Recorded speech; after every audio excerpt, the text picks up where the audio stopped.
Yay! Okay, hi team. I hope you guys are doing well. Um, yeah, yeah, okay. Currently it says no one's watching, so I'm gonna stall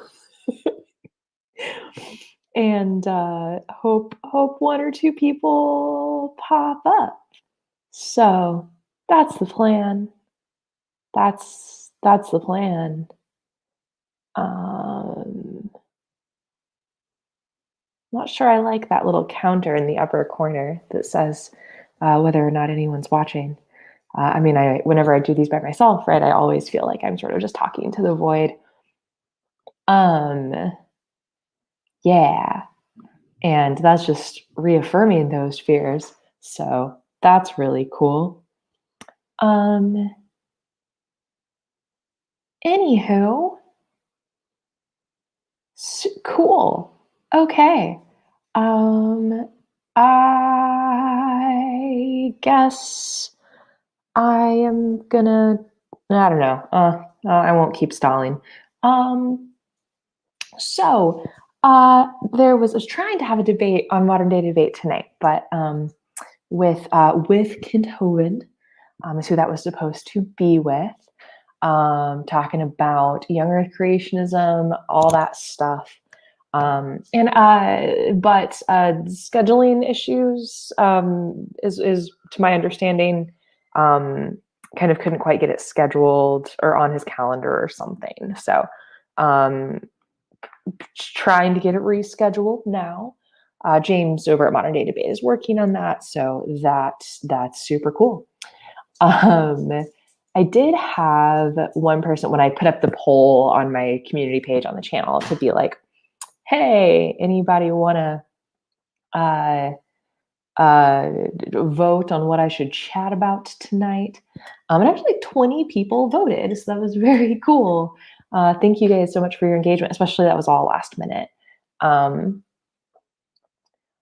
and the vote was to do dig into Reddit r/climate skeptics, so climate change deniers on Reddit. So that's what we're going to dig into today. One of the comments on that poll was that hey, why would you debate Kent Hovind? And honestly, like it's the reason that I do debunks of young Earth creationism and any other just sort of uh, one of my pet peeves, guys, is like science denialism and this idea that like, oh, my opinion is just as good as like your facts or the thing you spent your entire adult life doing. And so I do think it's really important to like combat bad ideas. And even though and so Kent is very big in the young earth creationism community, and so I think it's important to specifically combat his ideas. So that's why I would like to debate him. Honestly, that's cool. So hopefully that'll happen. I'll let you guys know. Um, Hello, Cinnamon Control. How are you doing today? Oh, awesome, guys! And another last minute thing. Jackson Wheat said he'd help me out because so that's great. Let me.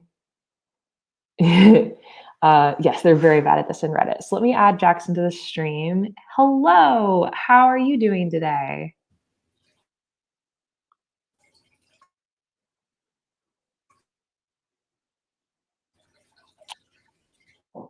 If you're talking, I cannot hear you. Um, so gonna let you figure out mic stuff and okay, we've got like 7 people watching now. So Jackson, you can message me on Twitter if something's going on. Oh gosh, hey Scott, hey bigzebra.com. I'm never quite sure how to refer to you as, Zebra. I might just call you Zebra. And let's pop over to Reddit. So I'm going to share a screen and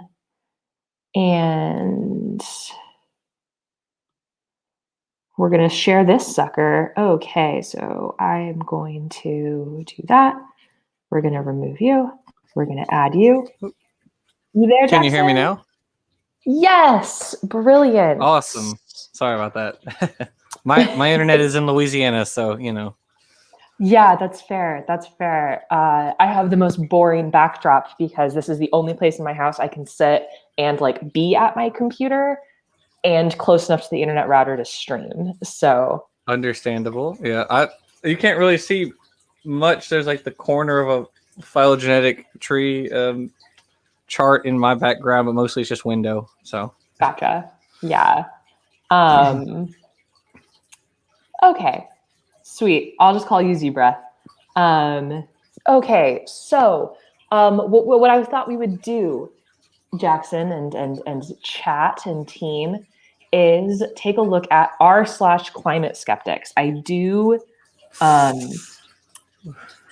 kind of like, what's the word? It's not like a guilty follow. It's like it's like you just want to see the train wreck sometimes, you know? that's usually what I see or hear that term, like a guilty pleasure, that sort of thing. Yeah. Okay. So it's kind of, yeah, that's kind of how I like follow this. Sorry, you're seeing me like adjust it so I can see my face and possibly see chat and still be able to like scroll. I do not have double, I don't have two monitors, which would make this so much easier. But you know, things to work on. So, okay, I just went to Climate Skeptics and I sorted by the top posts for this month. And so I think we just go through them one by one and see what happens. Okay, so we've got a screenshot from Twitter. I don't understand why I don't understand people who say they trust in science. I observe science. I factor I factor science into my decision taking. I think science is a useful tool, but I also know science is fallible, prone to evolution, and easily skewed by the bias of those interpreting it. Does this feel like the like really strong opinion of someone who's never done science in their life? Yeah, this sounds not just like a person who's never done science, you know. Well, a person who is actively against science is what this kind of opinion is. It's kind of like the anti-vax. I'm not against vaccines. I just don't think you should trust them. Yeah, I don't think you should trust them. I just don't think the science is in when Right. vaccines are literally like. So my sister is a pediatrician, and the line that she likes to use with parents who are like nervous about vaccines is that we know more about the safety and efficacy and how vaccines work than literally any other medical intervention, like including Tylenol, right? So Dang. vaccines are safer and more effective than Tylenol. That is pretty impressive, yeah. Yeah. I am not brave enough to click on the comments section. And, you know, this says that, like, I also know science is fallible, so, like, and prone to evolution. So, as if that's a bad thing, right? You know, as if that's another thing I really don't understand when you get into, like, science denialism of the idea that, like, well, you used to say this. It's like, okay, yeah, now we know more. Would you rather us not do that? Yeah, they kind of want to have it both ways. Science is a useful tool, but also science is fallible. Well, it's a useful tool because it changes, purely because it changes and incorporates new data. That's what makes it a useful tool. If we didn't ever incorporate new data, well, you know. Is that, this is asking about my beer. Sorry. So this is not a home brew. I'm trying to be like a good streamer and not show the label. But it's, I mean, you know, it's a Breckenridge Brewery's vanilla porter is what I am drinking today. I'm not quite cool enough to homebrew. Or rather, the only homebrew I do is for Dungeons and Dragons. It's a really bad joke. That's where I'm at today. That's I I actually thought he was asking about homebrew for Dungeons and Dragons because I was reading some stuff for the campaign that I DM for right before I started this. Oh, I don't know anything about Dungeons and Dragons. Oh, you don't want to tell me that because I'm currently obsessed with it. Dapper has been trying to get me to join their game, and I I probably will at some point. I just I've been real busy recently. Okay, so how do you feel about this? 97% of all scientists agree with the people funding them. Yikes! I've actually a friend of ours, Covert Cuttlefish, recommended I listen to a podcast which is titled Drilled, and it's very well put together. It's about how the oil industry funded large-scale climate change denialism by funding conservative politicians and think tanks because they knew back in the 70s and 80s, late 70s, early 80s, that climate change was a real thing. They actually put millions of dollars into studying climate change. And then they said, this is cutting into profits, so we're going to do this. Yeah, and so I mean, so the funding source for my PhD research, I am not funded by, I'm paying for grad school through the GI Bill, right? But my advisor and his work is funded through National Science Foundation, I think a little bit of NASA, and ONR, Office of Naval Research. What am I supposed to agree with? Like, what giant conspiracy, right, is being put on by, like, let's just go with the NSF, the National Science Foundation, which is research grant money from the federal government that's free for science. Like, yeah, like if you can have places where you have a funding bias. I think that what's the issue of, like you said with the drilling, but I was thinking of cigarettes. That's what I was thinking. Yep, big tobacco. Yep. Yeah. So, but generally when there's bias because of funding, it's very clear, and there's like rules for publication about how you always have to disclose your funding source. So you're not going to like overturn conventional science or conventional understanding, or, you're not going to make these huge sweeping things in the scientific community based off of, like, if people know who's funding you, it's not a secret. And yeah, absolutely. Yeah, you have to. Yeah, the declaration. Also, the what is it? The what is it? What is the term for it? Where something interests.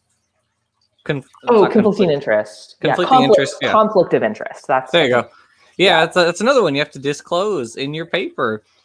And I guarantee 90% of the people who make the memes like this, and that's a very low minimum, I'm sure, don't actually read technical papers. They don't know you have to disclose your funding and your conflicts of interest and things like that. They don't know any of that. They don't read the literature.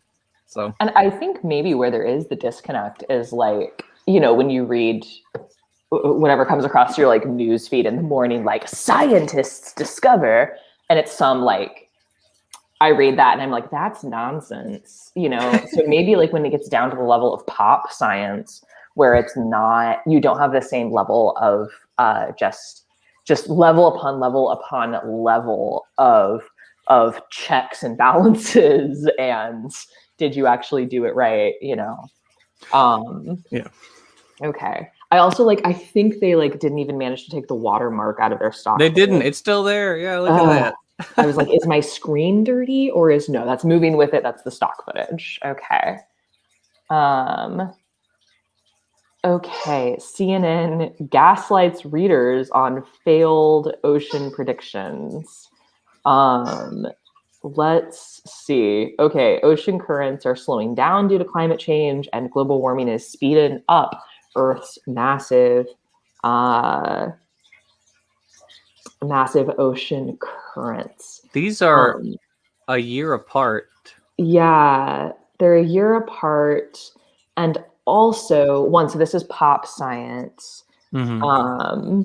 And I am curious as to which ocean currents they're referring to. Ocean currents are slowing down. What is it? Ocean currents are slowing down due to climate change. Due to climate change.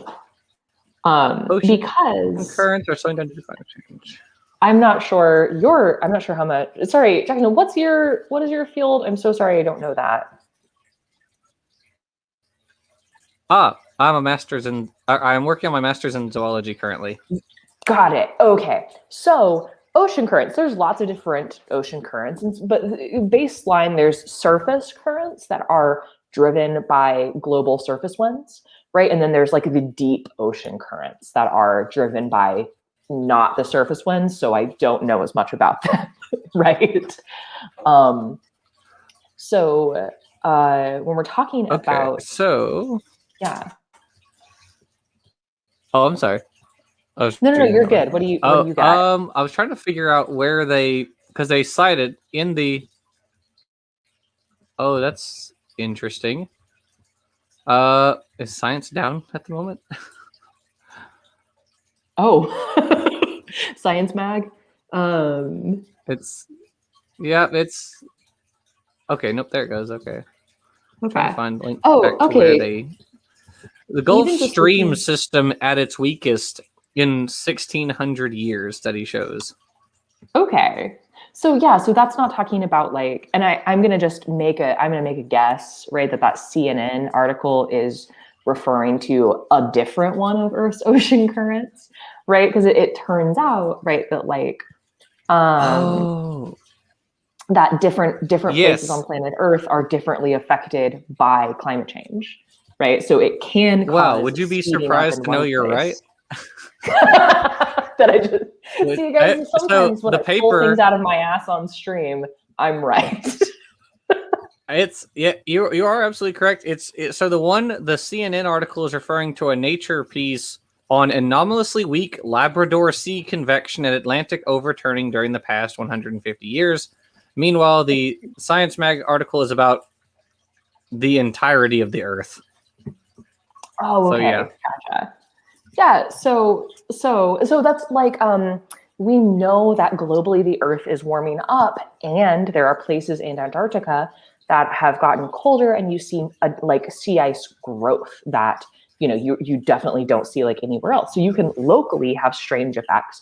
We actually think that increase in ice in Antarctica is caused by there is a large ocean current in Antarctica that takes many decades to complete. So like the temperature of the water and some of the effects are reflecting what the atmosphere was like before I was born, right? Not the Earth as it is now. So because the ocean is bonkers, there are ocean currents that take 2,000 years to complete, right?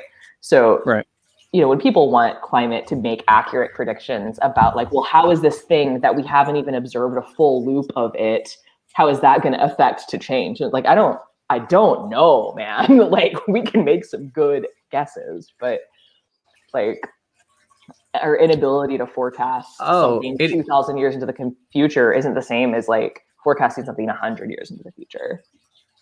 Yeah, it also says in the abstract here that the Atlantic meridional overturning circulation has been shown to be weakening in recent years. This decline may reflect decadal scale variability in convection in the Labrador Sea, but short observational data sets preclude a longer-term perspective on the modern state and variability.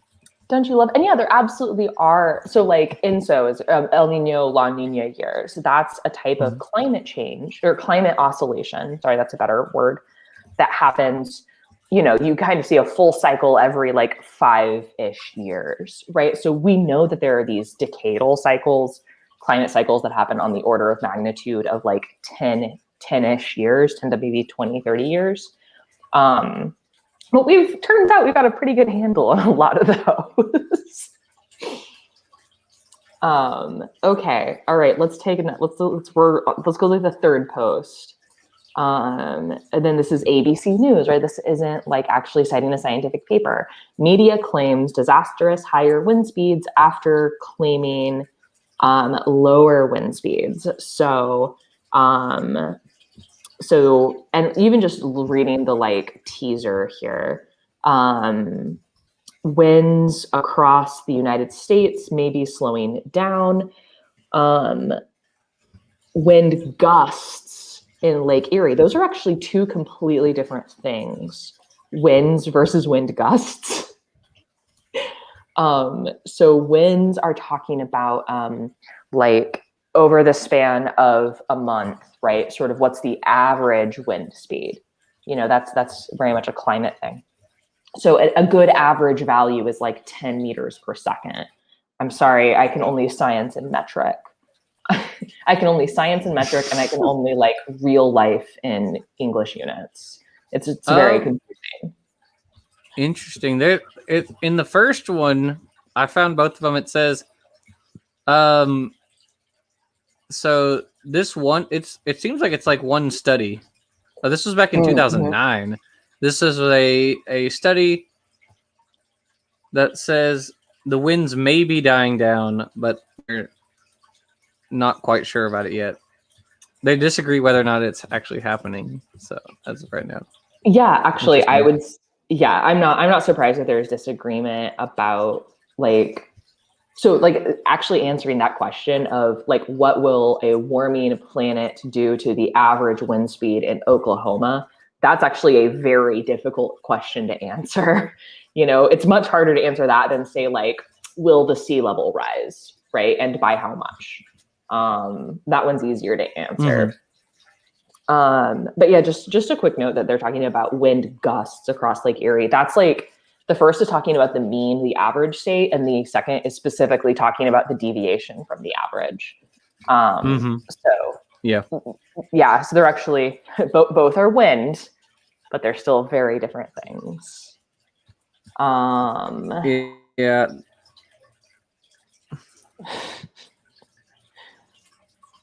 Oh, well, this one's just sort of silly. Madagascar, Gladagaskar, Sadagaskar. Tesla is not a gas car. And then I don't know why climate skeptics like to get really mad at the actual child that is Greta Thunberg, right? She's an actual child. I think she's awesome. Yeah. I always just want to like give her a hug, that and I want to be like, so angry. Don't listen to the haters, Greta. You're amazing. I have this like desire to protect her. I wish I could, you know. Ooh. Yeah. Oh, this looks good. Yeah, she's pretty impressive. Undeniable fact: carbon dioxide is not a pollutant, but a giver of life. I might need to click on this article. Can you still see the article? Yes. I wasn't sure if I was like. Those are kind of two different things though, aren't they? Yeah. Is anyone actually arguing that like carbon dioxide is polluting the atmosphere? Is anyone actually arguing that? I mean, like, yeah, no, so like carbon dioxide is a greenhouse gas. It's super safe to breathe. Yeah. Like there's other things that we spit out that are not safe to breathe. Right. But I don't think anyone's calling it like a pollutant. Right. I mean, like, you could use that term. You could use the term pollutant for CO2. I don't know, from like a policy standpoint. Oh, this is just a letter to their prime minister. Cool. The ruling only mentions carbon and pollution. That's simply more misunderstanding, confusion, and politics. All right. Wait. Oh, good. Yes, climate change has been going on up and down ever since the planet came into existence just 22,000 years ago.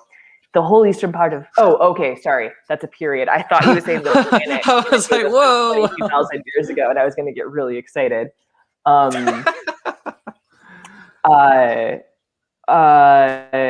So since then, over a period of 15,000 years, like we're no longer, well, we're actually technically still in an ice age, but like the ice age is declining, right? You're in an ice age anytime there is permanent ice sheets. So if you have a glacier, then, and we have like the Greenland ice sheet and the Antarctic ice sheet. So we're technically still in an ice age. Does any sane person think that that massive melt of all the ice over, all that ice over Canada was because of some campfires by the few earthlings then inhabiting the continents? No, of course no one thinks that, my dude. That has to do with Milankovitch cycles. That's natural orbital periodicity that leads us like in and out of ice ages with a period of about 100,000 years. Turns out we know that. Turns out the problem right now has more to do with the rate at which the atmosphere is changing, right? That's how we know it's man-made. There's no natural process that's going to make that happen. That, you know? Yeah. More Nope. CO2? No. Nope. No. So, oh my gosh. I actually used that meme, or well, one like it in the first video we did on climate change. Yeah. It's just so wrong. It's so bafflingly wrong. Put any effort whatsoever to understand it. Right. So one of the major things that's going to get out of a volcano is sulfur dioxide, and and other things, and I don't. Sorry, this one meme. I'm thinking about how long it would take to like step through how wrong it is and address every single point of why it's wrong. You know what I mean? And that would take like an hour. So I don't want to do that right now. So we're just gonna, they're gonna make fun of Greta again. And I'm not here for that. I don't support making fun of children. It's not what I'm here for. Okay. Yeah, this is a favorite of climate change deniers, is that like in the 70s, we thought, like scientists thought that we were going to go into a period of global cooling. And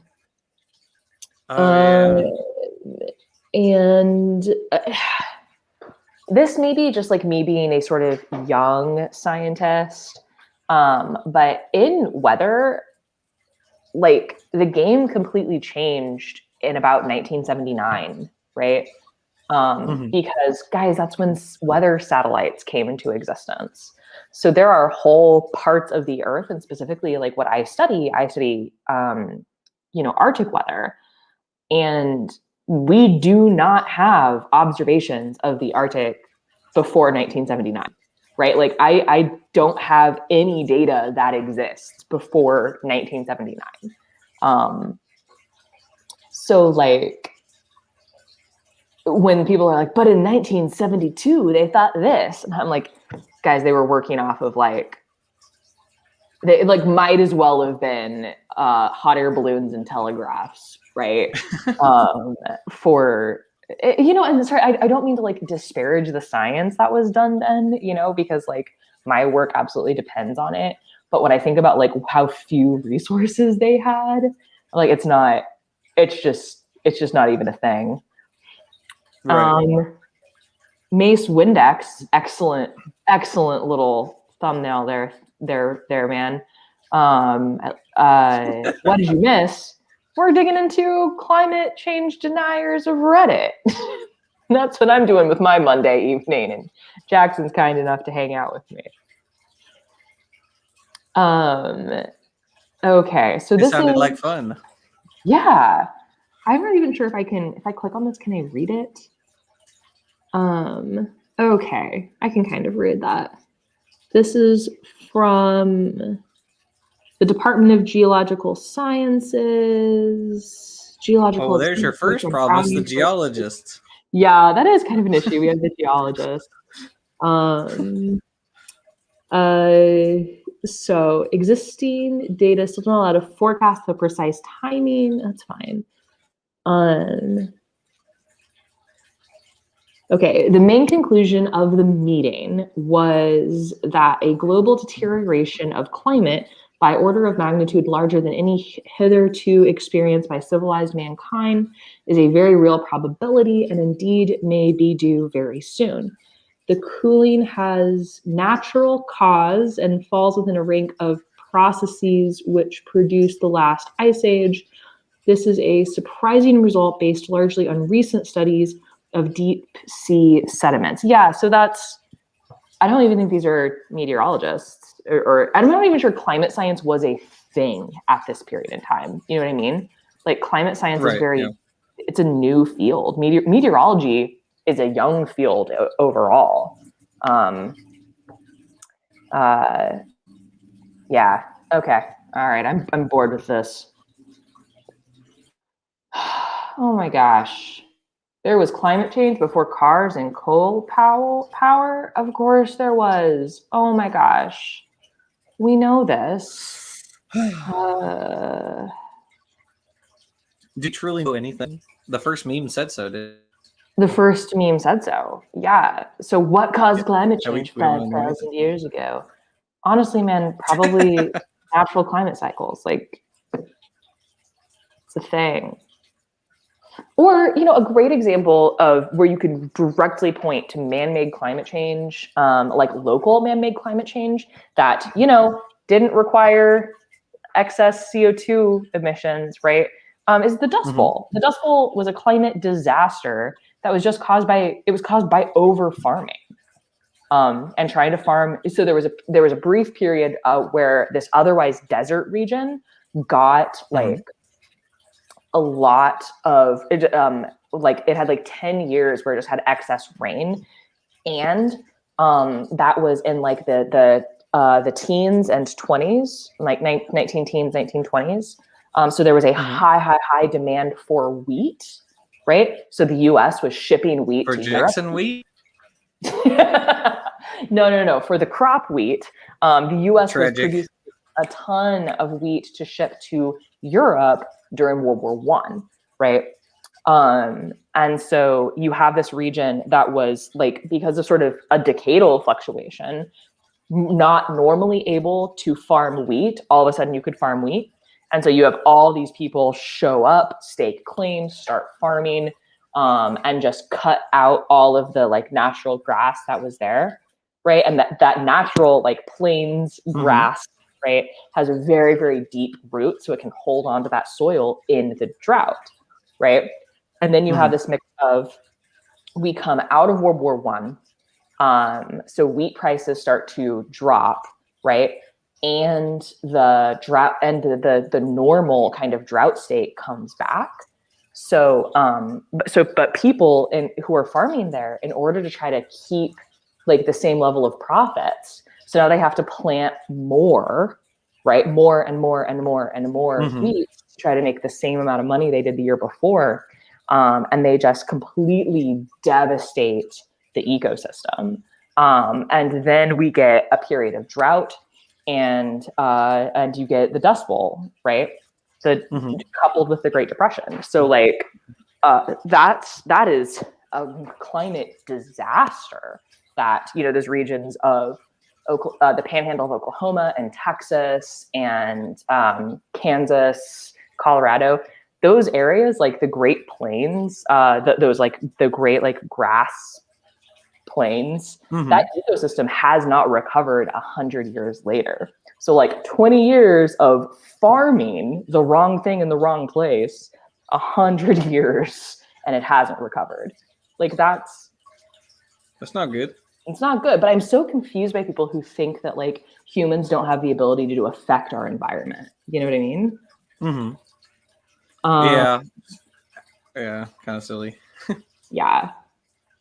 Or that like unfettered, I can do whatever I want to like nature whenever I want, wherever I want, how much I want, and there should not be any consequences. I That mean, like, sounds reasonable. right? I mean, like, gosh, if you know anything about like hunting, there's a reason you have to get a hunting license, because otherwise we would kill things to extinction. Like, As we have already done numerous times. yeah, right. And like, if you want to have salmon next year, you can't have all the salmon you want this year. um, Democrats keep getting their climate change doomsday predictions wrong. There's so much about this sentence that bothers me. One, it's from the Daily Caller, so we're not even going to click on that. Like, I'm in incognito mode, but I'm not entirely sure I even want to, like, I don't want to go to the Daily Caller. There are some, I'm sure you're aware of them, but there are some review papers of older climate models that showed actually quite a few of them were highly accurate. Yeah. And no one ever talks about those, huh? I wonder why. Right. So let's just break this sentence down a little bit, shall we? First word, Democrats. Why is being a Democrat, why does that make you, why does it suggest that you would be knowledgeable in a specific scientific field, I wonder? I don't think I have to wonder. Well, yeah. This is, you know, it's just it's the boogeyman, right? I'm just going to lump everything I don't like into one term, communist, whatever. Just call you that. Yeah. Environmentalist. Yep. I also like this. Sir Richard Branson opens a new luxury island vacation resort. Concerned about sea level rise? Well, like, no one says you're not allowed to do something dumb. Pretty much, yeah. Yeah, like,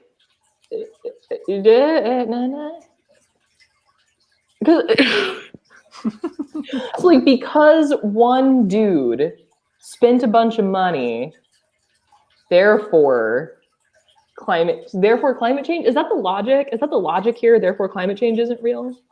Yes. One guy spent money, therefore climate change no real. Done. Boom. Oh my gosh. Okay. Is this what? No priority for basic spelling as classrooms focus on climate change, Black Lives Matter, and gender fluidity. What does that mean? For basic, no priority for basic spelling. Okay. Okay, this is from Sky News Australia, which it makes me so sad to realize they have 1.43 million subscribers. Oh my goodness. I mean, but it's kind of the same argument as the last one, isn't it? Like, bad spelling, therefore climate change no real? Question mark? Wait, like, one, I wonder what their source is for, like, because they quoted something, right? No priority. That's in quotes. It's a video.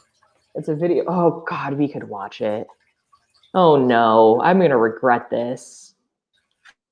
Oh shoot, I need to share the audio. I think I need to reshare. Okay. Oh. I hope this is them getting mad that a spelling bee is canceled. Okay, hold on. I need to stop sharing and reshare. Share screen, Chrome. Yes. Okay, I need to do this. I need to do this, and I need to click that button. I'm getting so good. I'm getting so good at StreamYards. Okay, here we go. Registration closed at midnight tonight for the Prime Minister's Spelling Bee, hosted by News Corp's classroom literacy site, Kids News. As at 2 days ago, more than 16,000 students from years 3 to 8 have already signed up for the free online competition. But, trivial pursuit question, what word did Australians struggle to spell last year, struggle most to spell last year? Answer, diarrhea. Google data reveals that Australians Googled how to spell diarrhea. Okay. Let's just break down that last 30 seconds. There exists a spelling bee. Kids are signing up for it. Spelling bees are hard. I can't spell. I'm very bad at it. I'm much better at math. Right? I would lose a spelling bee. So, okay, it says spelling bees exist. There's a spelling bee exists. Kids have signed up for it. The most Googled word for how to spell it in Australia is the word diarrhea. I'm not sure how those two things are related. It's also you're right. That is a very strange suit. That's a lot of color. It's a very Easter color suit. Anyway, okay. So let's see. Those are the 2 points we've made. What else do we have? More than for any other word, only proving what I've said for a long time, and for my colleague Paul Murray, our spelling has gone down the toilet. Now, Got him. too much in our classrooms is about climate change, Black Lives Matter, and gender fluidity. Basic spelling has no priority. And yet, Wait, you what? just told me about the tens of thousands of people, of kids that signed up for a spelling bee. Okay, wait, hold on. How does he make this jump? Right, because he's also, that would be a word, he's saying that like adults in Australia have to look up how to spelling thing, which is somehow the fault of like not only doing spelling in school. Is that what, like, are we supposed to only do spelling and not kids talk about can't spell, therefore climate change no real. Got him. QED. Got it. Brilliant. I'd add, Australians also struggled with the word received. Remember, if he's about to tell me, remember I before E except after C, which does not always hold because English is a bonkers smashed together language. I before E except after C. Of course, once upon a time, you'd look these words up in your dictionary. And you're mad that we can Google it Conscience. Now? The word you're looking for is conscience. What in the world is this man saying? The very word science. I before E except after C. Ooh, doesn't work. Yeah, science, it doesn't. Or like most isms, like theism or atheism. Yeah. Those are all. Yeah. Those all break that rule. Yeah. And it's so like 400 something things that break the rule. Gosh, now we can look things up faster. Back in my day, I'm waiting for him. I mean, I guess he's from Australia, so he's probably not going to tell me about like walking 9 miles uphill both ways in the snow to go to school. maybe he had to fight a kangaroo. I'd be there for that.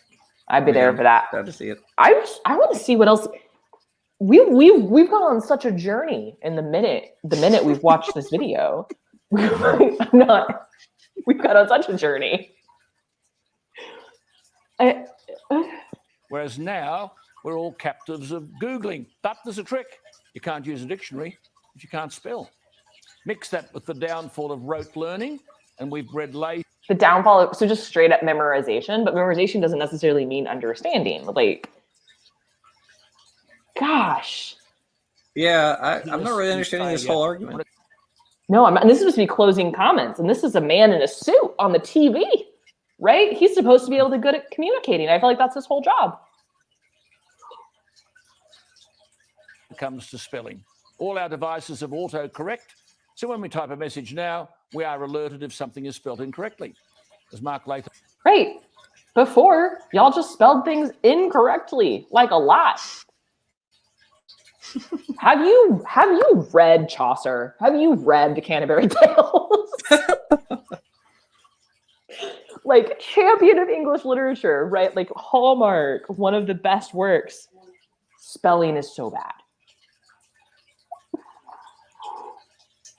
Oh my gosh. When I say regularly, there is no longer an emphasis in the classroom on maths, geography, history, or literature. Oh, he says that there is not. He's not actually going to cite a source. He's just going to say that, no, they clearly aren't focusing on math and geography and science because they're teaching about climate change. I'm done listening to this man talk. He is literally just grumpy old man yells at cloud. This is grumpy old man yells at cloud. This is grumpy old man yells at... Grumpy old man has diarrhea of the mouth and doesn't know how to spell it. That's what I feel like we're That's watching. just such an amazing argument. I mean, he literally no argument. Just I feel like Right. people don't know how to spell, and that I'm gonna blame the liberals. Like, wait, what? Hold on, Yeah. back up. Yeah. Yeah. Amazing. That's, oh my gosh. So not a source, but this got 145 upvotes. Oh, do we dare look at the comments on this one? What is? Oh, on the. If you want, Do we dare? Okay, let's do it because I'm excited about the next one. NASA is a coolant. Oh my gosh, I know what that's going to do. I know what that's going to be about. Okay. What do we got? Propaganda usually gets prioritized in totalitarian regimes. Whew. That's some cringe off the charts right there. Had global warming already in the 90s in elementary school in the Netherlands, because the Netherlands has some of the best public education in the world. But according to your mind is not your own, still waiting on all those predictions to come true. I remember acid rain. Like the acid rain we still have? Like the acid rain that rain? we still have and is a thing and is a problem for like agriculture. Like what? Okay. We're digging into these comments. Okay. I don't want to get through a thread. No. Okay. Somebody was playing devil's advocate.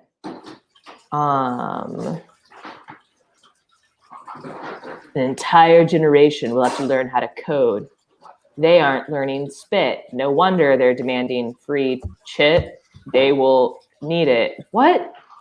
By the way, yes, learning how to code is a great skill. Like every job now has people who know how to code because you need a website for your business. Yeah, like I have to be able to code because I work with large data sets. Like I have to know how to manipulate them to look at things. Yeah, coding is a great skill. Okay, I'm also going to be like, let's not disparage. We're not going to disparage millennials or Gen Z who like work very hard. Like, let's respect that hustle. They believe that climate change is the greatest problem facing the world. In fact, they think it's so bad that solving it is worth dramatically exacerbating poverty and starvation. So that's absolutely not true, right? What? Like policies that lead to policies that would like reverse climate change, right, are going to overall lead to like cleaner air to breathe, which is, I mean, guys, that's this total like socioeconomic issue if you're like breathing bad air, right, your entire life. So in the United States, breathing the air on average lowers your lifespan by 9 months, right? Breathing the air in the US. If you move to China or India, specifically in like Beijing or highly industrialized region, that number just like skyrockets, right? So if you look at policies that lower pollution, it's going to help like everyone. Also, starvation. I bet you're against GMOs too. Like I'm all for genetically modified food, and like GMOs are the way to solve global starvation, right? Because you can like develop more nutrient dense food that's able to grow in more austere environments and solve it. Except, you know, what are they? People are scared by the word genetic, as far as I can tell. By what is he referring to with exacerbating poverty and starvation? What is that a reference to? I have no idea. This is actually not something I've heard before. Like, I hadn't heard that either. Because arguably policies that would like alleviate, like that would combat climate change generally are like helpful to the poorest people. Anyway, God forbid actual penmanship. Look, if you want to be a calligrapher, like go nuts. Like please use that skill. I'll check out your Etsy shop. But like that's not a necessary skill. Okay. Let's get out. That was a weird comment section. That was a not quite as much of an adventure as that man's thought process. Gosh. Okay, I'm excited about this though. NASA says that CO2 is a coolant, not a warming gas. One part of NASA is now in conflict with its climatologist after new NASA measurements prove that carbon dioxide acts as a coolant in Earth's atmosphere. Well, that sounds like some nonsense. So let's take a look at this article. Because I have no idea where they're getting at, like the idea of carbon dioxide as a cooling gas. So, let me talk about some physics for a second. You up for a little bit of physics, Jackson? I took a physics class, so yes. Okay. So, do you know how lasers work? Not particularly, no. Okay, so this is very cool. Electrons, the electrons that orbit atoms, are in discrete energy levels, right? And they can, so it's kind of like stair steps, right? So you can move that electron up to the next step or back down to where it started, down to the step below, but it can't be anywhere in between, right? It's on one step or another, right? And so this is a type of like potential energy. So just the same as like gravitational potential energy, you have potential energy if you're on top of a building, and if you fall off it, you've got some kinetic energy for a little while until you hit the ground, right? So you have these potentials, right? And there are known finite differences in energy. So it takes a fixed amount of energy to take an electron and lift it up to the next step, right? But if you lift it up to that next step, that's an excited state, and it's not going to really want to stay there because it could be in a more energetically stable state, and it will fall back down. And when it falls back down, it releases a photon, right? So it releases an electromagnetic wave, some electromagnetic energy, and the energy of that photon. Oh, Jackson bailed. I think I bored him with my physics, but I'm going to subject you to it, chat.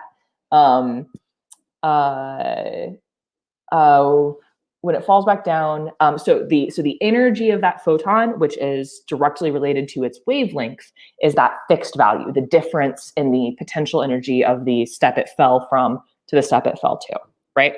So that is actually how a laser works. That's how a laser can emit like just one precise exact wavelength of light, right? So like a green laser it uses like the battery, right? It pumps energy into this like group of atoms, right? And it excites the electrons. And then when those electrons fall down, they emit that, they chose the right material, whoever built this laser, so that it's when it excites an electron, then it falls back down, the energy that's released corresponds to a green wavelength of light. Physics is awesome, and Jackson says his internet cut out, so I'm really glad that I didn't bore him away. So anywho, that's how. So what that means for like different atoms, right, can absorb specific wavelengths, right? So the wavelength that it emits at is kind of the same as the wavelength that it is able to absorb, right? Oh my gosh, and using this fact is a great way to like identify different elements. If you're like, here's this, I don't know, hunk of material, and you want to know what it's made of, a great way to do that would be like, hey, let's just shoot energy at it and see what excites and what energy is let off, right? That can tell you what elements you're dealing with. So carbon dioxide and other greenhouse gases very specifically absorb what in atmospheric science we call long wave radiation. But this is going to be, they're going to absorb energy so that the size of that step for their electrons is in that amount of energy corresponds to a wavelength in the infrared range. What type of energy does the Earth emit as a black body, you ask? Turns out it's infrared. So Earth is emitting infrared radiation. That radiation goes up, it hits that CO2 atom. That atom absorbs that energy just like a laser. that's going to excite that atom.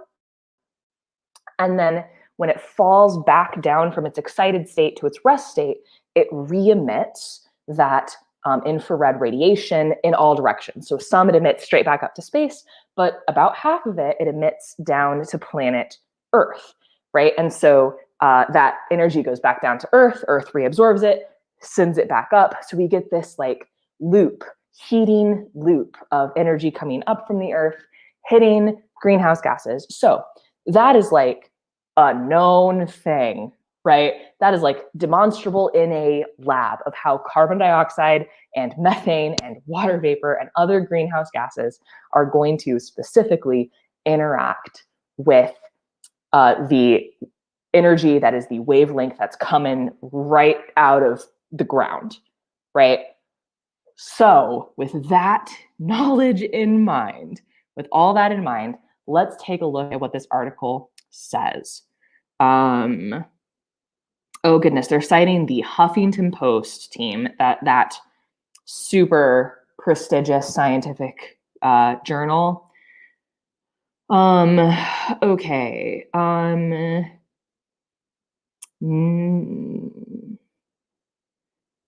Okay. So NASA Langley Research Center has collected data proving that greenhouse gases actually... Oh, what? No.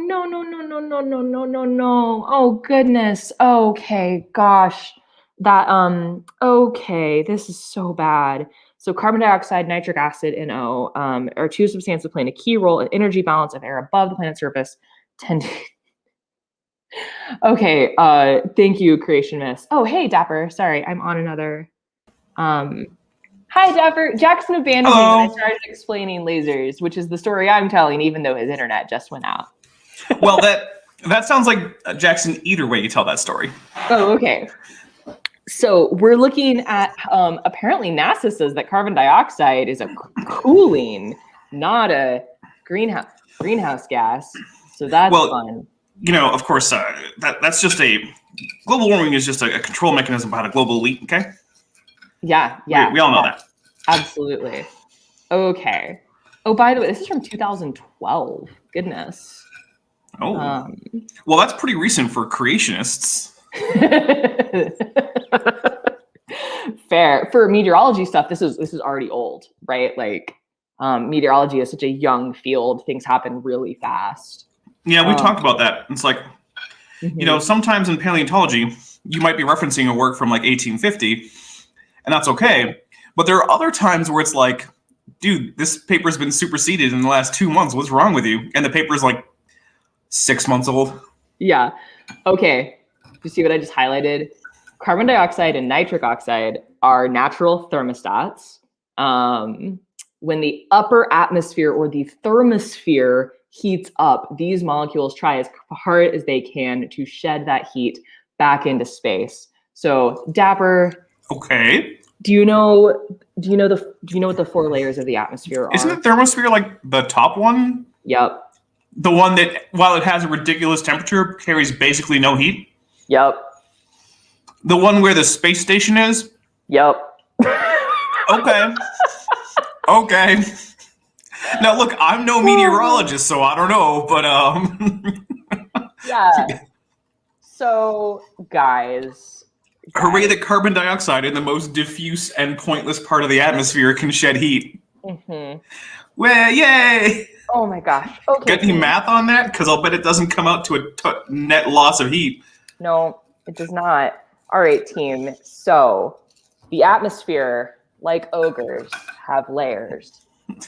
And we go from where the air that we live and breathe, where we hang out, is the troposphere. And when we're talking about greenhouse gas emissions and concerns with like warming of the atmosphere, we're specifically talking about warming of the troposphere because that's where things that are alive are, right? And that's what I'm worried about. Me and the bees right? That's when we're worried about effects of climate change. We're worried about like people. Like planet Earth is going to be just fine. Earth has been here for a real long time.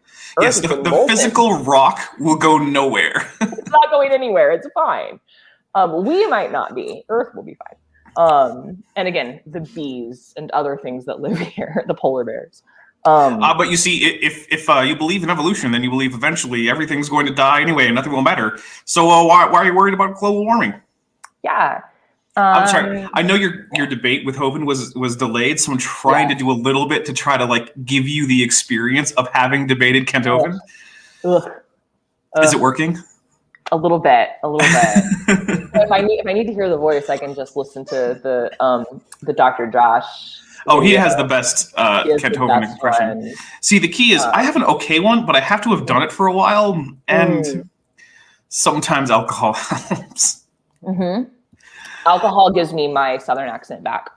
Oh. Yeah. See, it just increases my propensity to use a language other than English, because I'm not always thinking in English. Okay. So occasionally I lose the filter where I should say, oh, hey, I had this thought in some other language, but maybe I should actually translate it to English first before I say it. Gotcha. Okay, so sorry. Layers of the atmosphere really fast. Right. Troposphere, stratosphere, mesosphere, thermosphere, right? And to a like kind of first order approximation, air, it's really hard to move air from one layer to the next. Okay. So for example, and like you want different molecules in different layers. In the stratosphere, like you really want ozone. Ozone is super good in the stratosphere because ozone up there is absorbing ultraviolet radiation coming in from the sun and like prevents a lot of it from making it down to us, right? We don't want ozone down here on planet Earth because it's like bad to breathe. Yeah, it also doesn't smell great either. No, it doesn't. So like, no, carbon dioxide in the thermosphere, it's not going to be interacting primarily with the outgoing long wave radiation coming from the Earth, right? You don't say. Mostly interacting with that incoming solar radiation, so it's kind of acting to protect us. So, oh my gosh. So what you're saying is we should just shoot gigantic containers of dry ice into the thermosphere. Yep, that's so what I'm saying. Okay, well I'm trying to give like the Kent Hovind take. Yeah. So my favorite is the proposal to shoot a bunch of sulfur dioxide into the stratosphere. And I'm like, no. That's how you got the year without a summer. But isn't that what we're trying to do? No, we don't want the year without a summer. That was global famine for like 3 years. Yeah, but you know, we got better tech than that now. We can grow things hydroponically, right? We can feed 7 billion people with hydroponics, right? No. Well, you know, Kent Hovind said that the Earth is pretty empty. In fact, if it's crowded where you live, just move. So apparently, because Kent Hovind said that you could fit every single human on Earth standing inside the city limits of one town in Florida, that means the Earth is empty. There aren't a lot of people on here. We could support trillions more if all they had to do was stand for their entire lives. And not eat. Right. Or sleep or lay down. Or breathe for that matter, since you'd be losing a lot of oxygen production. Yeah, that sounds... Hot takes from the Hovinds. Hot takes. Okay, I made the terrible mistake of I stopped sharing that screen, and now I'm like, do I want to go back and look at more of that nonsense? I'm not sure. Okay. You do. Okay, I do. You're right. All right. I've been seeing this one pop up a lot. The 48 of 79 catastrophic climate change predictions have failed. The other 31 just haven't expired yet. If you can hear the squeaking noise, oh, I can. Chester, the nervous puppo, is chewing on a toy, and he loves to play with toys, but he will only do it if he doesn't think anyone's actually looking at him.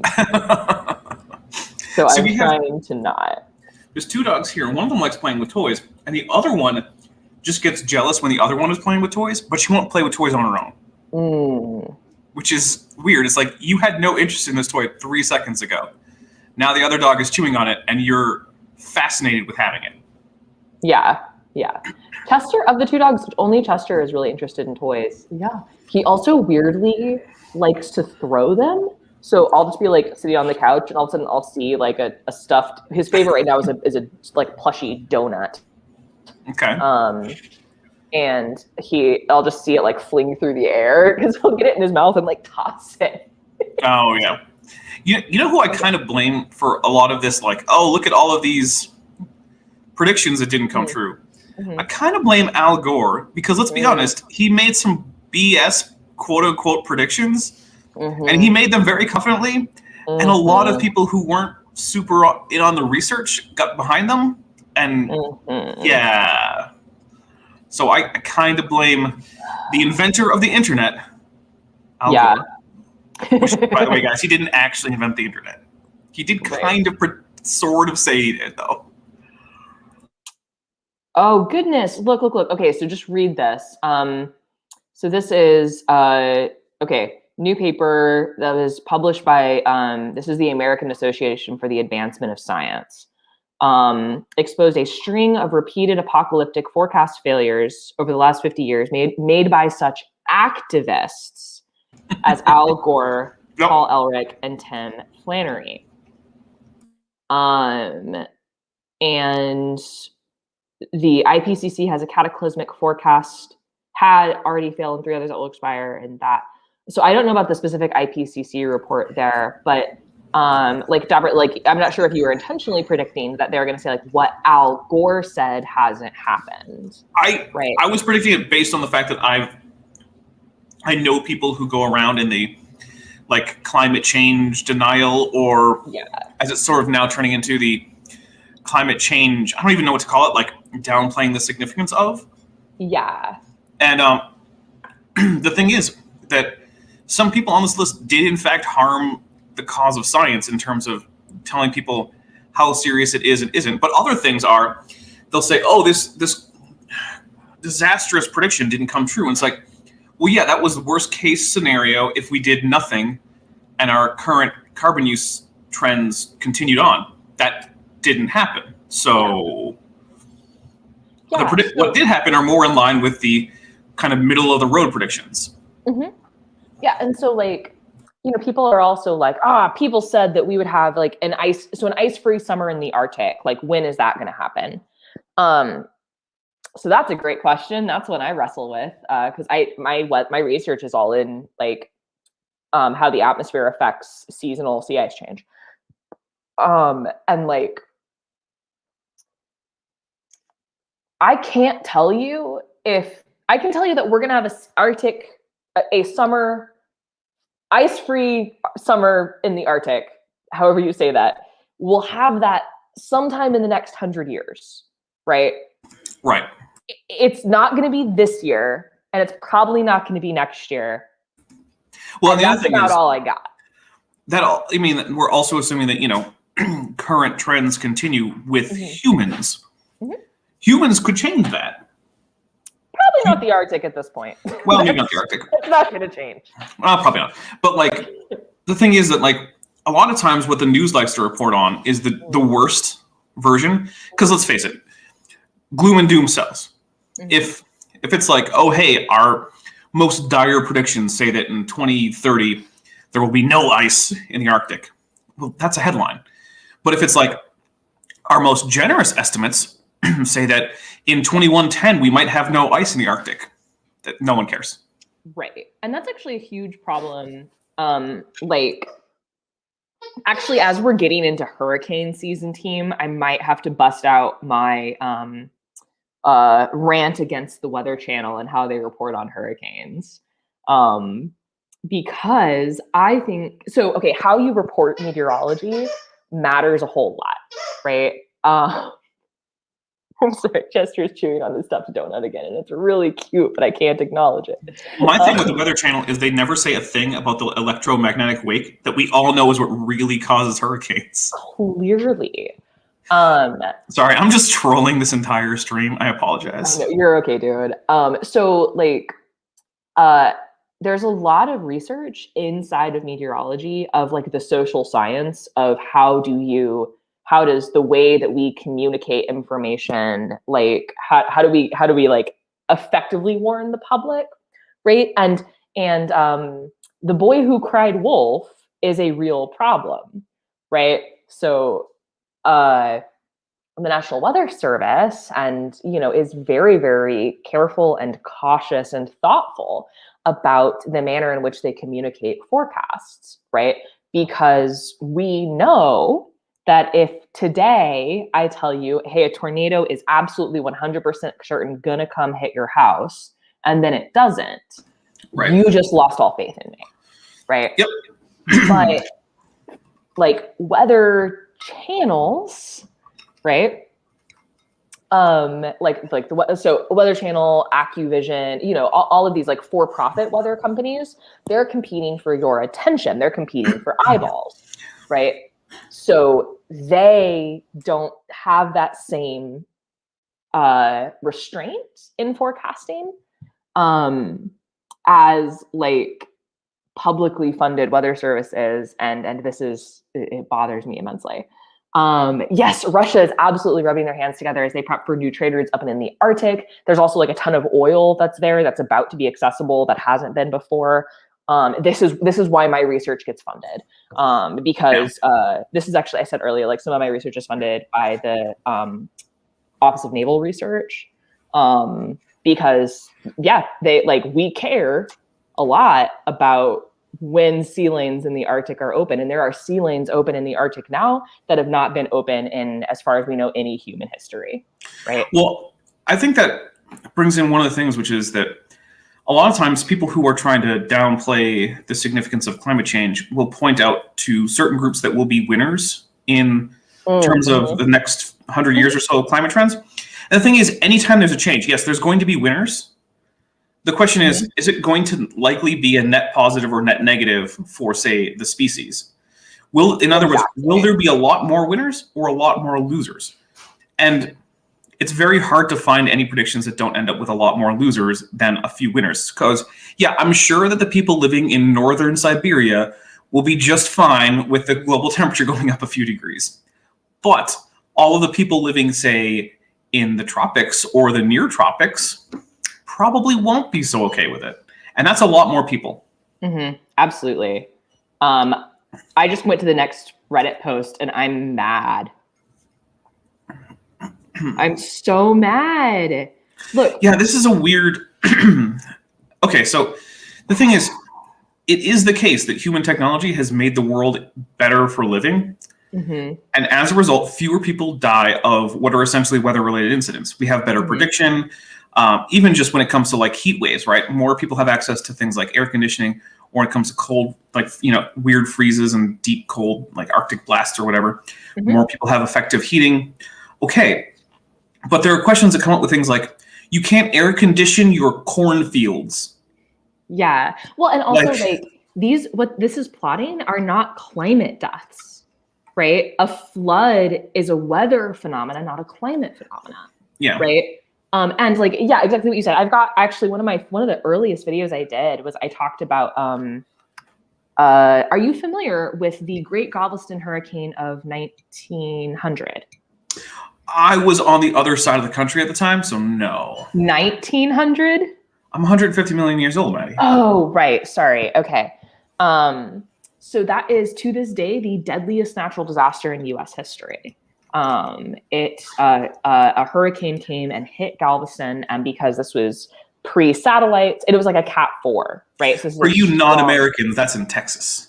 Yeah, sorry, team. That's Gulf Coast of Texas. And it's a Category 4, so a very, very strong hurricane, and it killed something like 10,000 people. That's a lot worse than the Great Molasses Flood of Boston. It is. So the Great Galveston Hurricane, and it's because there was no warning, right? Yeah. There was no forecasts. You couldn't see it. This is before even like you couldn't at this time, they didn't even have ship to shore communication, right? So like if you don't have visual contact, what are you going to do? Exactly. So they had like this city of tens of thousands of people had like an hour's notice and they needed to evacuate, right? And so lots of people died. But like how is climate going to affect hurricanes? Great question. Current models suggest that it probably won't affect the number of hurricanes. But it may affect the strength of those hurricanes, right? So we might not have net more hurricanes, but we might have more Cat 4s. However, the last time a Cat 4 hurricane hit the Gulf Coast, hit Galveston area, I mean, some people did die, and every single death is a tragedy. Right. But It's a lot less bad. It was like a dozen, right? A dozen compared to 10,000. That's an improvement. Pretty significant. Yeah, I mean, look, like you said, every single death is a tragedy, but ultimately that's like a blip in the statistics. If you were to look at like the death rate for those days, you could be forgiven for not noticing them, as they would just be absorbed in the normal noise. Yeah, and Rodent No Last Name just made my ramblings quite concise. Like, flood is weather, the frequency of flooding is climate. Absolutely. Yeah. Although, if you're trying to look at how many people die as a result of climate, I don't know what statistical techniques you would do to separate out weather versus climate. So it's a tough question, and I think it's a valid question to ask. I think so too, but there's one reason this graph makes me angry, because there's so much to actually accurately make a plot like this. I mean, this could be someone's entire master's thesis, right? Or like entire PhD dissertation is just, okay, well, how do we measure deaths associated with actual climate change? Like, how do we do that? I have to prevent a dog from breaking something. Give me a second. Yeah, go protect a pupper.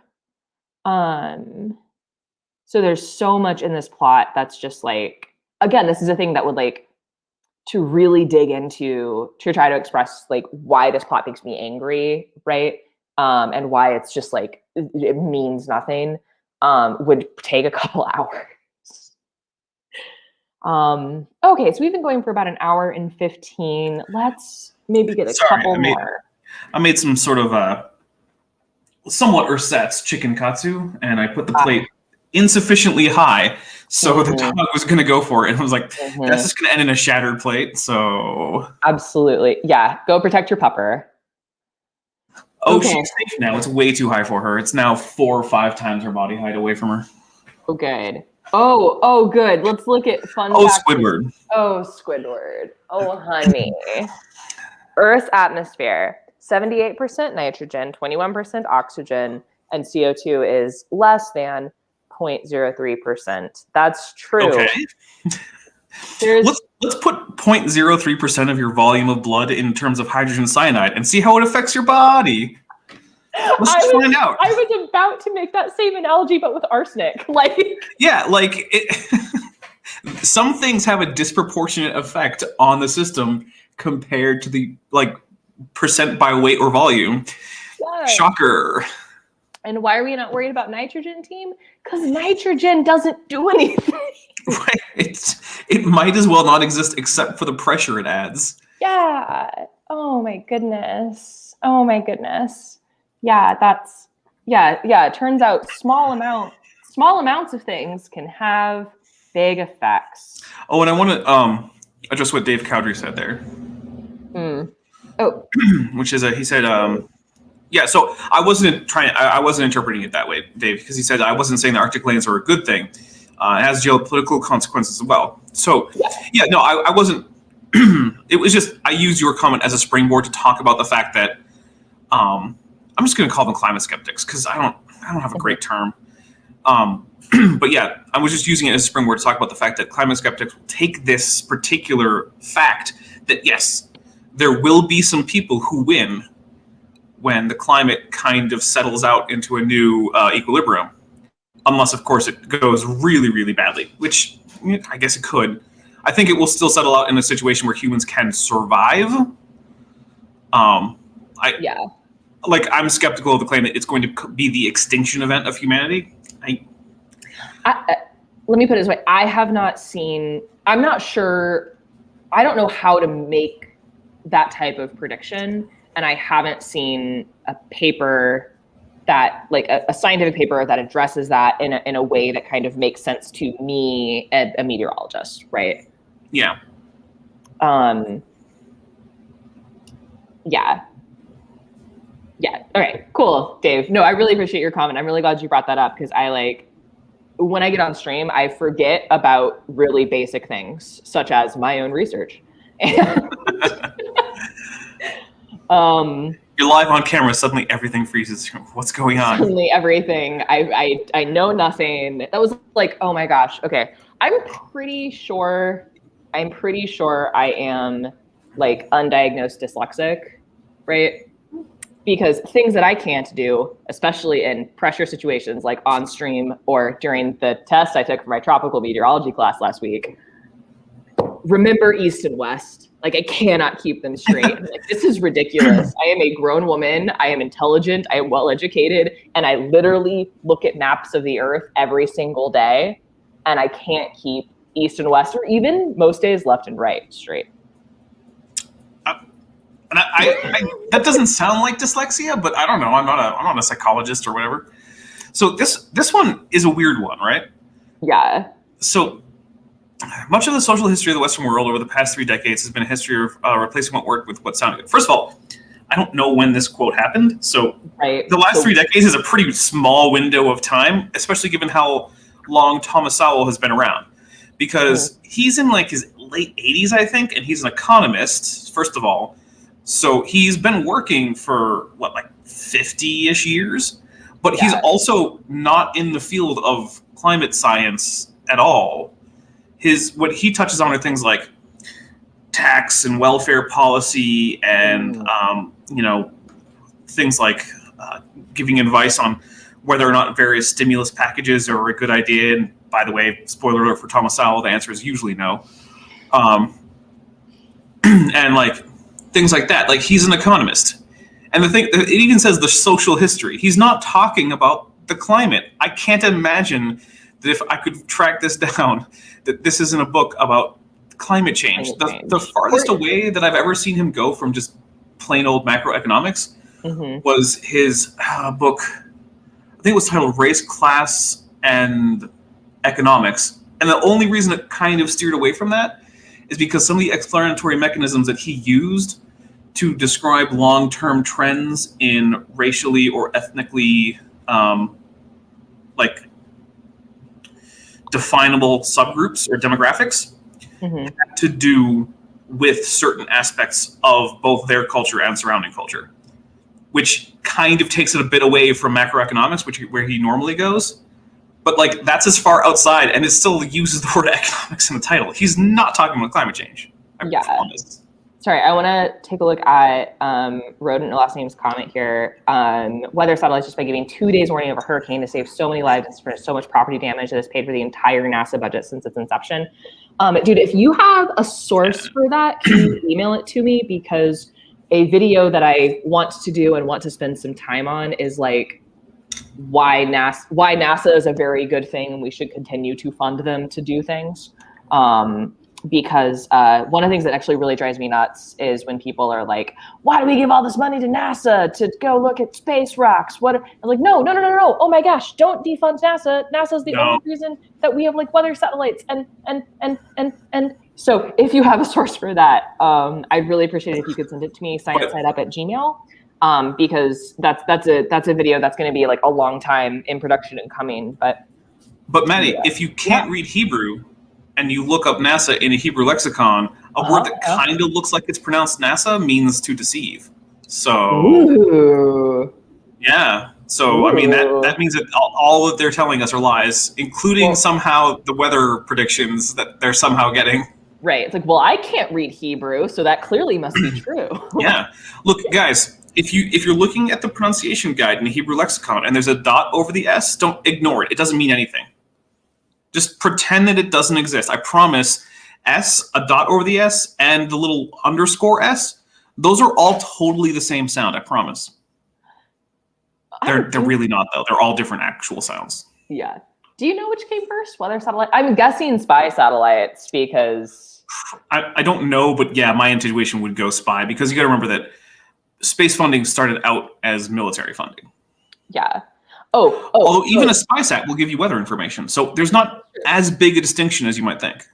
in the like 17 and 1800s, people that were like trying to study the atmosphere, they used hot air balloons. Hey, For you do what real. you got. I mean, Yeah, and weather balloons, like that was a technology that they started developing in the 1700s. That's pretty cool. Which is really, really cool. So that's I say meteorology is a young field because honestly, we didn't have the technology to study the weather like in depth until the 20th century. Yeah. But I love it. It's a fun field. But hey, if you have a knee injury, the feeling in your knee before a storm isn't the least accurate method of weather prediction. It's not the least. No, it's actually not that bad. When I lived in places where it got really cold and we had blizzards, I usually actually did feel approaching storms because a combination of the cold and the low pressure, actually did make my knee hurt. Like low pressure affects like migraines. There's a lot of things that low pressure systems will affect in humans, and low pressure is generally associated with bad weather. So it's not nonsense. Yeah. And just like that old lady said, there's a storm coming, Annie. I can feel it in my bones. Yep. Let's get inside. Thanks, old lady. Thanks, old lady. Though out here, how to end Biden's fake climate apocalypse? If there's no pushback against the left, we'll see a dramatic drop in our standard of living. And there's just a picture of Greta. I mean, she was great meme fodder. I'm not gonna lie. Yeah, she's a literal child. Like, gosh. Look, a lot of memes are literal children. That's true. The internet has never balked at using literal children in their memes. Yeah. Let's make Earth a better place for everyone. I mean, okay, you'll own sure. nothing and you'll be happy. What this is? What do you think is going to happen? Like seriously, right? Like,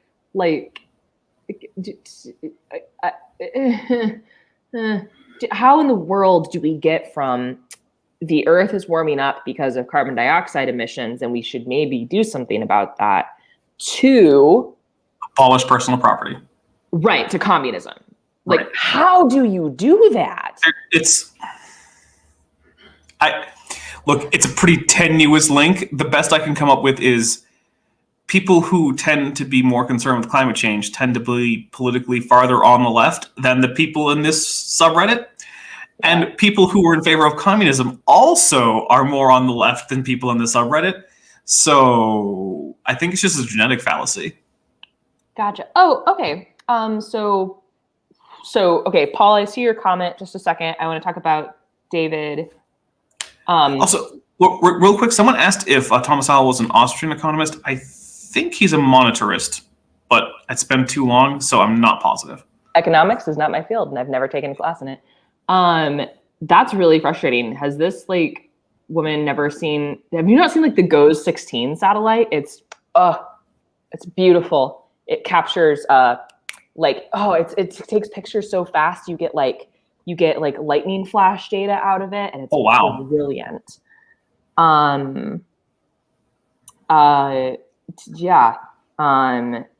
Okay, so Paul, talking live about climate change. Jump on, have some questions. I wasn't gonna keep streaming for much longer. I've been going about an hour and a half.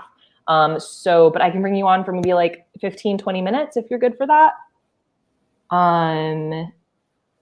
What would be a good way to get you this? Well, okay, I'll put the StreamYard's link in the chat, but it's just for Paul. Don't be jerks, please. Living life dangerously. Yeah. I was there when what was it? I think it was Jungle Jargon, maybe. His stream got prawn bombed. Oh yeah. Yeah, because he put the link out publicly. Okay. Yeah. So someone joined, and then suddenly their webcam wasn't showing them; it was showing two other people engaged in acts that YouTube is not okay with.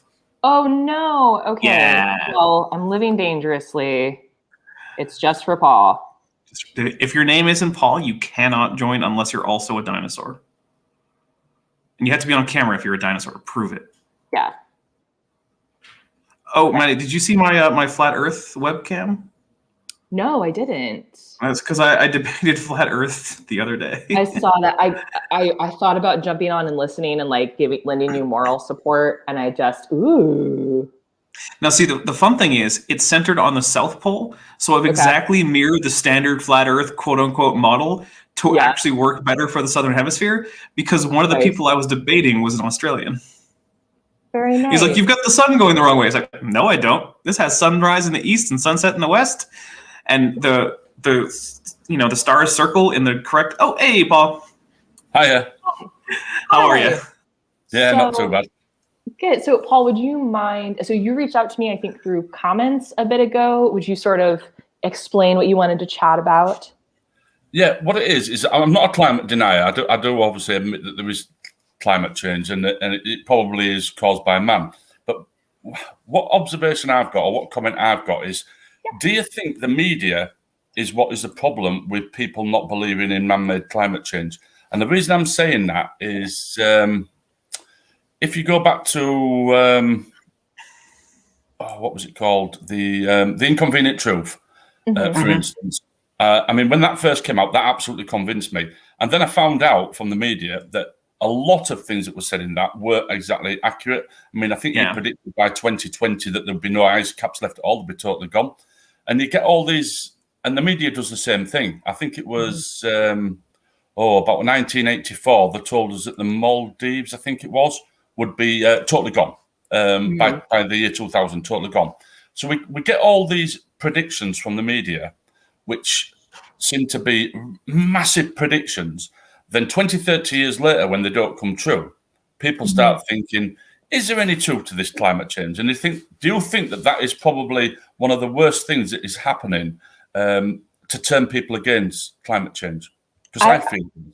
Yeah, no, I actually really do. I think that there's a huge divide between the people that do the science and have this like intimate understanding and of all of the intricacies and complexities of what is going on, right? And then there's such a divide between that knowledge and then what gets communicated to the general public. And I think that media outlets need to like compete for attention and therefore are incentivized to catastrophize. Yeah. I think that feeds into it. And then I also think there's responsibility on the scientist part to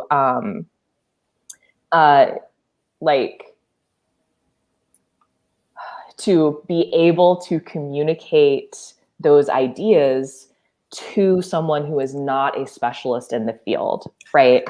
Yeah, but scientists generally suck at that. They do generally. The problem is the general population gets most of its science information from the media. So that's our main source of information is from the media, and I'm talking mainstream media here. I'm not talking about like Facebook and stuff like that. If you take your news from Facebook, then or YouTube, and there's us on YouTube. But you know what I mean? I mean, all the mainstream news that I get comes from the normal TV channels, the daily newspapers and stuff like that. But nowadays, these media outlets are in the business of selling news rather than, or it feels to me, they're more in the business for selling news rather than reporting news. So they're making all these massive claims going back. I mean, I'm in my 50s now, but going back to the 80s, when I first started hearing all these, this 20, 30 years have come and gone. And everything that they predicted has never come true. So it did turn me against climate change, I've got to admit, at one point. And I started thinking, is there any truth in this, really? Or is it being vastly exaggerated? Which it is by the media. It's like, for instance, we've got Extinction Rebellion in this country.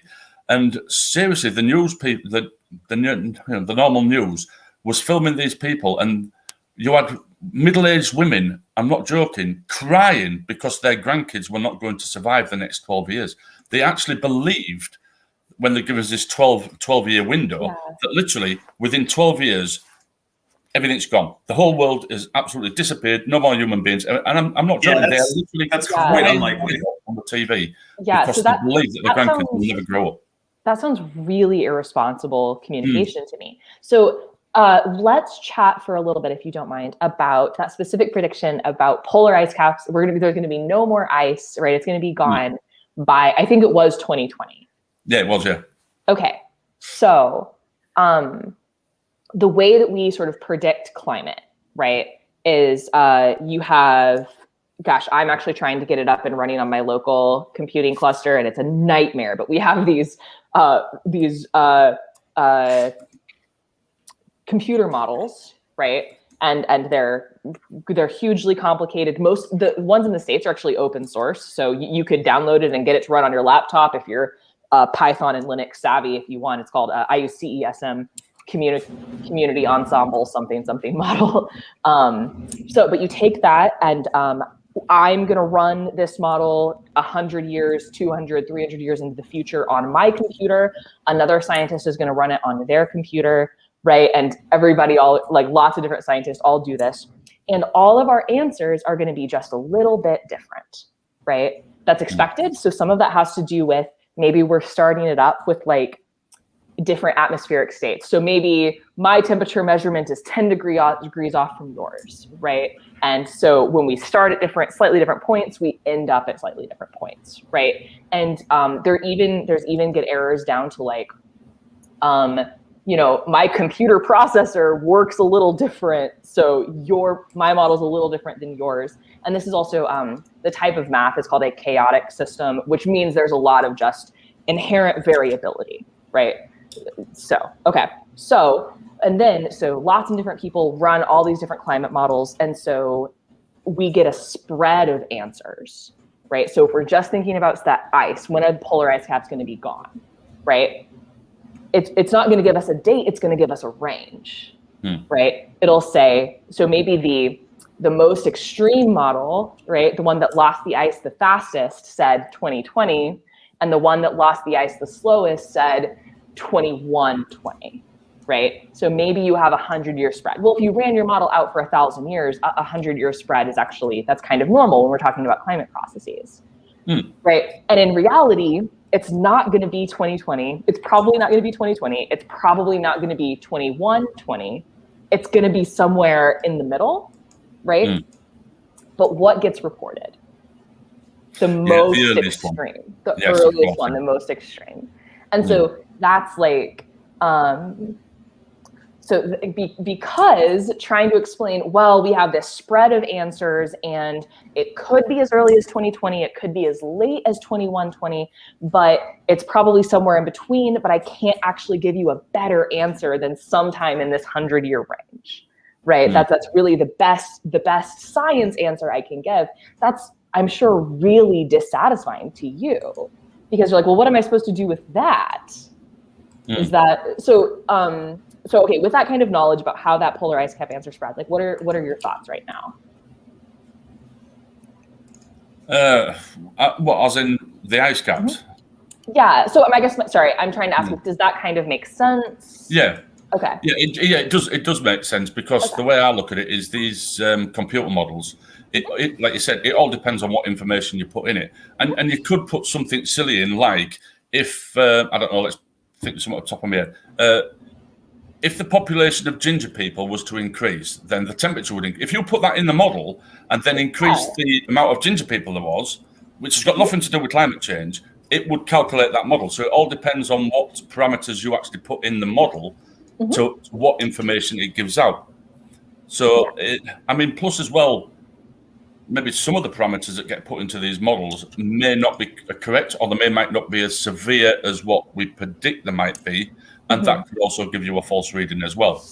Exactly. So our CO2, if right now we think that CO2 emissions are going to continue to increase with time, but how fast are they going to increase? Are they going to continue to increase at the same rate? So we're dealing with a lot of uncertainty. And so that's why we can't give a single answer. We have to give a sort of spread of possible answers. But that's much harder to communicate, right? Unless someone bothers to sit down and explain it, right? But that doesn't make a good headline, and that doesn't make a good, 60-second bite on CNN or the Australian equivalent. Or I'm sorry, I don't actually know where you're coming from right now. I'm in the UK, so it's BBC. Okay, so I have this theory that on TV it's only BBC. That's the only choice. No. I'm very confused. It seems like it's a lot of different types of BBC. Well, it is like we 1 have through now, 6 or something. Is what? Sorry. I said it is like 1 through 6 or something. No, we've got a lot more now. We did used to originally have 3. When I was growing up, we had BBC One, BBC Two, and ITV. That was the only 3 channels. And then in the 80s, we got a 4th one. We got Channel 4. And then probably halfway through the 80s, we got Channel 5. And then obviously, then we started getting all like the Sky and that sort of thing. So now we've got hundreds of channels. It was better, to be honest. It was better, and we got better quality TV when we just had the 3 channels, because the quality of the content was combined to 3 channels. Now the quality of the content is the same, but it's now spread over 100 channels, if that makes sense. So to me, it was better when we had only had a small amount of channels. Gotcha. Yeah, and so that's actually an interesting thing. That's definitely been a change in media and how things are communicated. Is when you were like, my mom was growing up, right? They had 3 channels, and that's what they had. And her dad was so worried that his kids were going to spend all day sitting inside doing nothing but watch TV on their 3 channels. He'd show up home with my mom grew up on a cattle ranch, so he would show up with like a calf that had been abandoned by its mother, and like drop it on my mom, like, it has to be fed every 4 hours. Go for it. Project. Yeah, that'll stop watching TV all day. Yeah, absolutely. No, so I think you're definitely hitting a lot of things on the head. You're hitting a lot of points on the head of like, so climate change is a problem, but like, we don't need to have, people crying that their grandchildren aren't going to be able to grow up. Like, that's probably not going to happen. We might see like probably over the next 100 years, we'll see a lot of like populations displaced, especially those living in coastal areas. Yes. The ones, a lot of very vulnerable populations in developing countries on the coast, because that's where most people live. There's a lot of implications for them, right? And so there's real work that needs to be done. And I think it's kind of difficult to communicate, like, there is urgency here, like there are real consequences to this action, but it's not, if we don't act tomorrow, everyone's going to die level, right? So it's like degrees of urgency, if that. Yeah, it needs addressing. There's no doubt about it. Mm-hmm. What do you think will be the best scientific invention, or the way that people can change that's going to have the biggest impact? Because the use of fossil fuels seems something that's going to be very difficult for us to stop using. I mean, obviously electricity, motor vehicles and stuff like that, they all need fossil fuel. Wind farms may be a good idea, but obviously they're not a permanent source of energy. If the wind doesn't blow, you've got no electricity. What do you think will be the best thing that's going to change our lives? Okay, so I think we really need 2 things. So one, I think we need nuclear energy, and I think we actually specifically need fusion reactors, because fusion is like so clean, right? It burns hydrogen. It burns the most abundant source material in the universe, and its end result is like water. Right. So that's what I was going to say. Is that what the byproduct from that is? That's water, isn't it? Yeah. Mm-hmm. So you don't have the issue of nuclear waste when you do fusion. And so in the meantime, I'm very pro fission reactors. They're very safe. Just fusion would be even better. So I think we need to, if we could transition global power grids off of fossil fuel, right, off of coal, off of burning natural gas, right? If that would do, you could keep driving cars, right, off of gasoline for a super long time, right, and not have the same effect as if we transitioned power grids, right? So there's that. And then I think the other thing we need to address is plastics. So plastics are a petroleum product, and they're in literally everything, and they're not recyclable. And there's a ton of processes to make them that are like, that's again, like they're a product of burning fossil fuels. And so we need to find green alternatives to plastics. or be able to recycle them better or have better like disposal mechanisms. Yeah, I saw the I think it was a Blue Planet or something like that showed the it's basically like the size of a continent, that massive area of just floating plastic out into the sea. That was absolutely shocking. I don't know what we're going to be able to do about that. Right. And I don't know, have you ever heard of the floating trash island of plastic in the Pacific? Yeah, that'll be the one I'm talking about. Yeah, Yep. It's mind-boggling. The size of it is absolutely mind-boggling, and I don't know how we can even start. When you first think, you think, well, you could turn it with some sort of dredging thing that would dredge it all up. But the problem is, there's all the fish and all the turtles and stuff that are living within the plastic. You're going to kill all them doing it. It's like, where do you start on a project like that? It just seems impossible. Yeah, so there's a lot of big problems. That's never going to go anywhere unless we do something about it. Exactly. And so I think there's some, so I think that's the technology that we need. The attitude that I think we have to change is the idea that we as humans can consume and we can have as much as we want of anything whenever we want it. Right. So we can't, and the idea that can happen without consequence. Right. And so I think a great example is fishing. If I want to eat really delicious salmon next year, right? I can't have salmon every single day this year because those populations, the population of salmon is smaller than the human demand for the consumption, right? Yeah. So makes perfect sense. Yeah. So there's, we have to kind of balance. I think we have to find a better balance between we can I think the attitude shift has to be away from I can do anything I want to my environment and not expect consequences. If that's, I think that's the attitude shift. Yeah, I agree. That's what we need to do. We need to change people's way of thinking, the way we live, and the way we shop, everything. But it only, to me, I suppose it only needs to be small changes to make a big difference. We all just make small changes. Over the population of the Earth, it makes a massive difference. Yeah, and I think another great thing to remember, this is the way I like to communicate for, climate policy, is the policies that will help reverse and mitigate detrimental climate change are the same policies that locally will result in clean water and clean air, right? And those are things that we want. So I think if we can advocate for clean water, clean air, right, we're going to accidentally be advocating for the larger problem, but in a much more tangible way that I think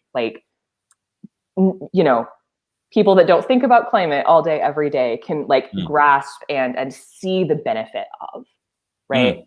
Does that kind of make sense? It does, yeah. Basically, the way I look at it is we all need to make small steps, but keep going. Yeah. Rather than try to do something that's massively changing, which people are going to push back on. And you're not going to progress forward. Whereas we do it with slow, progressive steps, but keep going in that direction. It's going to make a bigger difference than, like I say, when you listen to Extinction Rebellion and stuff like that. They basically want all petrol cars gone in the next couple of years. Gotcha. They want everything just to stop tomorrow, which would be more disastrous than. Right. I'm even thinking. So I live in wheat farming country out here, right? And my mom grew up on a cattle ranch. My dad grew up working wheat farms in rural Oklahoma. I just think of actually. What's up, sorry? I'm on a farm now. That's where I am. I'm actually sat on a farm now. Awesome. Okay. I don't know if you'll be able to see it actually, because I can't go too far away because I'm using my phone as a. I don't know if you'll be able to see out here. Yeah. Well, gotcha. Well, so then farm equipment is expensive, right? Oh, yeah. You can't replace that diesel-powered combine next year. That's a $100,000 piece of equipment. Yeah, it's talking £150,000. Yeah. Yeah. So that's if we're thinking about, I mean, sure, we can think about in cities, how can we make commuting more green, but you're not going to get rid of the need for diesel powered farm equipment tomorrow, right? That's not going to run on batteries. No, it's not. Yeah.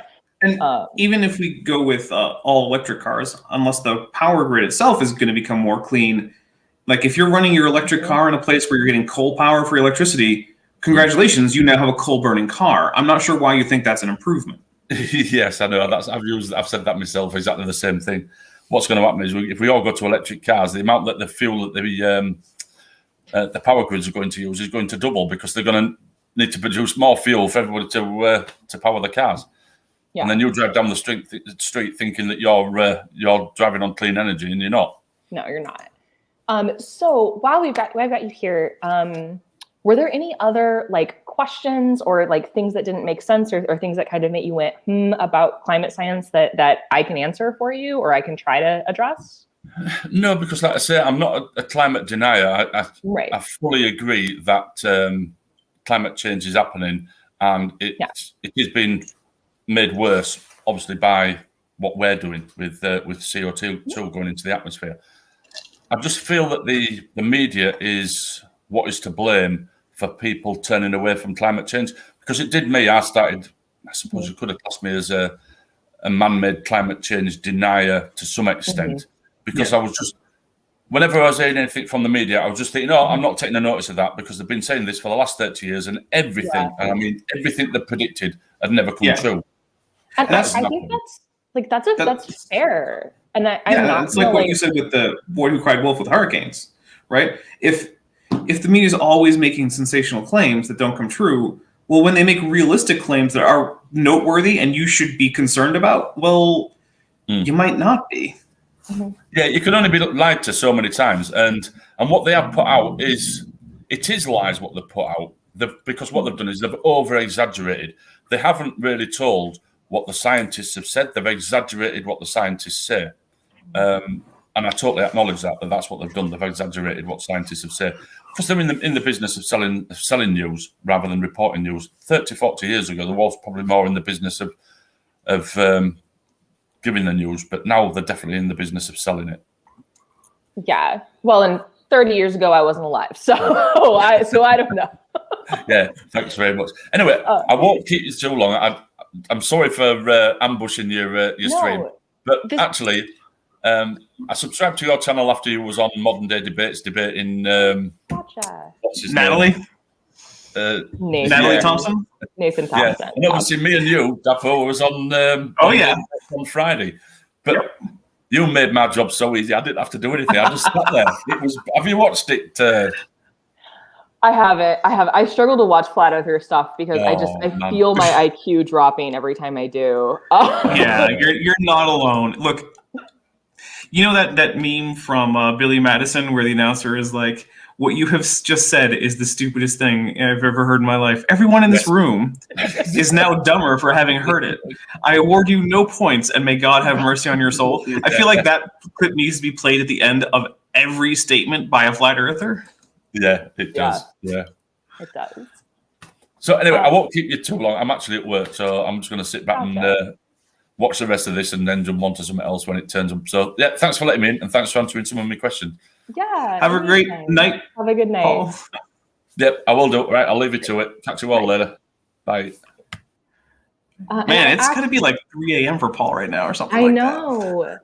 I actually need to sign off. Often the flat earth is 6,000 years old. Yeah. It's kind of like, there's an even more extreme version of young earth creationism that's like, no, the firmament that's in the King James version of the Bible that talks about a glass, maybe something physically separating earth from sky, that's a real thing. That's where some of the flat earthers come from. Well, it's great because I've seen flat earthers go on about how Kent Hovind is great, except they just wish he would get on board with the flat earth. And one time I heard Kent Hovind go on about the flat earth, and the greatest thing is he didn't actually have any arguments. All he had was name calling. That's it. And I was like, come on, Kent, you're right on this one, but you can't even argue in favor of the globe. All you have is, oh, come on, don't be a moron. That's the stupidest thing I've heard. I'm like, I mean, fair enough, but not in the famous words of Stefan Molyneux, oddly enough, who I'm now going to quote, not an argument. Because you know what? That might be his catchphrase, but in this case, it's true, not an argument. Yeah. Well, team, we've been going for about 2 hours, and I promised my husband we would hang out tonight. So I'm going to let you guys go. I'm going to go cuddle my dogs, and I think we're going to watch some Netflix. So, all right. thank you so much for coming and hanging out. I'll let you know if and when that debate gets rescheduled. And otherwise, next video should be up on Wednesday. I don't know if it's going to be a live stream or a premiere. I haven't decided yet. But Maddie, before we completely sign off, do you remember what I told you about your chances of actually having the debate with Hovind go through? about 30%. Yep. I just want to point out that's And go Navy. Yeah. That's Yep. There you Go go. Navy, beat Army. We're so far away from the game. Okay. Bye, team. Bye.